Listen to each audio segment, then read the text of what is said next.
the International Monetary Fund. And now that second stage is drawing to a close, and a third and last stage in the historical process is around the corner.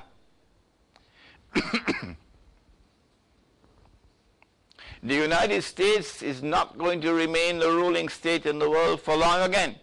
I think many of you will agree with that. A third and a last ruling state is going to emerge. Who am I to say a third and a last ruling state will emerge? What authority do I have to say what no other scholar of international relations says anywhere else in the world? I say it because I'm a Muslim, because I get guidance from that man, Muhammad alayhi salatu wasalam. They don't teach that in the Fletcher School of Diplomacy. No. They don't teach that at the Graduate Institute of International Studies in Geneva, Switzerland, where I was myself a doctoral student. A third and a last stage will witness the emergence of a third and a last ruling state. That is around the corner. If Iran is attacked, for example, which is possible, if nuclear weapons are used, for example, which is possible, you see the price of oil skyrocketing. You see the price of gold skyrocketing. But as bankers, you would know, it's not the price of oil going up, you dum-dum. It's not the price of gold going up, you dum-dum. It's the US dollar falling. Bankers would know that.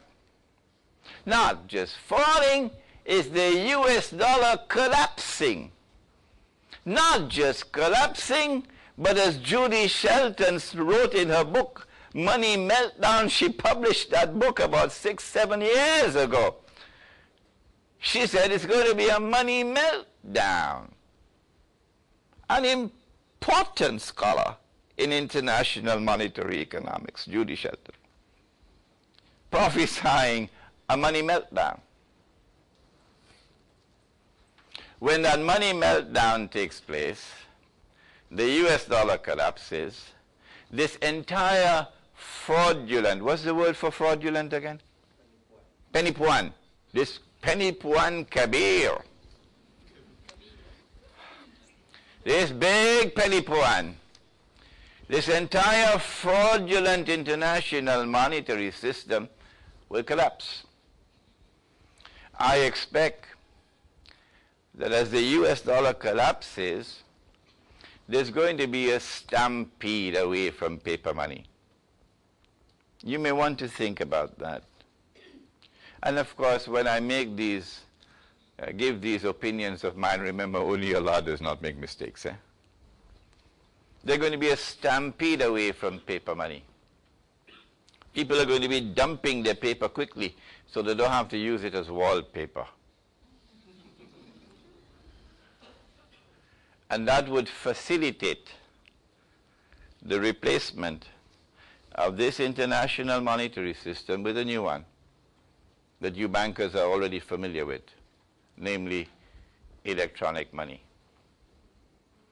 If paper money was fraudulent, Penny Puan Kabir, then electronic money is Penny Puan even more Kabir.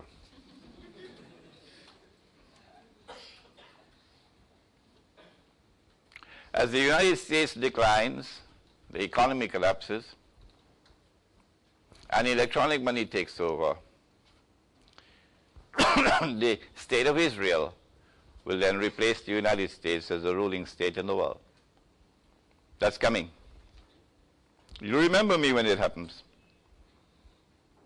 And when Israel becomes a new ruling state in the world, the Judeo-Christian alliance, which brought modern Western civilization into being, the Judeo-Christian alliance which gave us the United Nations organization and the permanent members with their veto powers, and the United States casting the veto again and again and again and again to protect Israel.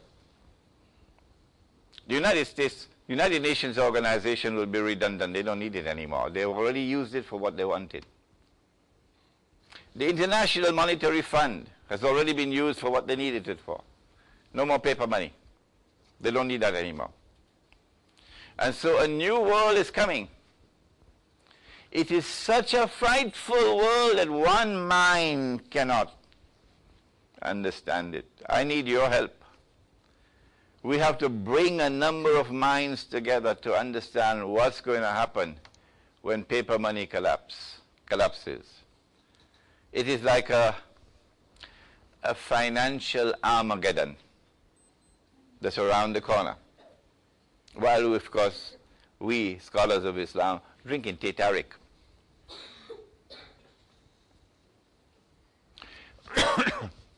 It would be helpful if we would take a step back and examine this process. Study it from my book, Jerusalem in the Quran. When Israel becomes the ruling state in the world, then eventually a man will emerge as the ruler of Israel. He will be born of Jewish parents, said the Prophet ﷺ. He will be a young man, powerfully built with curly hair. And ruling the world from Jerusalem, he's going to declare, I am the Messiah. No, he would not be the Messiah. He would be the false Messiah. He would be Dajjal. That's coming. He is the mastermind. He is the mastermind behind the emergence of this mysterious alliance in Europe, this Jewish-Christian alliance. He is the mastermind behind the institutions which have created political dictatorship, the United Nations organization, economic dictatorship, the World Bank, financial dictatorship, the IMF. And so we go back to Bretton Woods, and we take the Bretton Woods Treaty and we read it, as most people have not read it. Even most bankers have not read it, the Bretton Woods Agreement. And we go to the Articles of Agreement of the IMF and we study it, as most people have not, even bankers have not studied it. When we go to the Bretton Woods Agreement, we see that they decided no more redeemability for paper money. Redeem means you can take your paper money to a bank and get the gold. That's redeeming the paper. The US dollar was like that.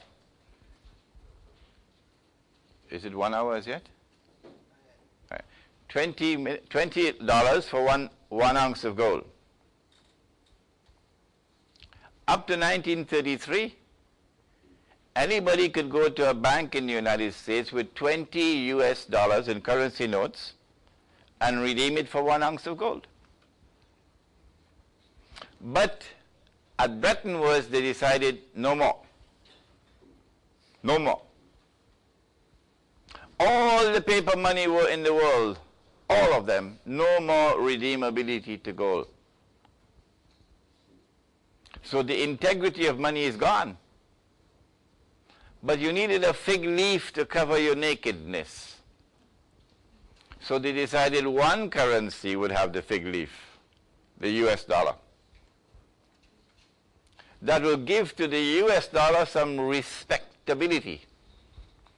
And when the US dollar declares that it declares, in God we trust, you saw it?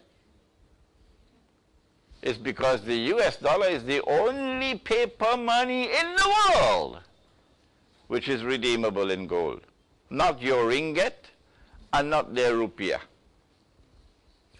And Bretton Woods declared that the redeemability would be at $35 an ounce of gold. But Bretton Woods declared that not Tom, Dick, and Harry. No, you can't go to Uncle Sam and say, here's my $35, give me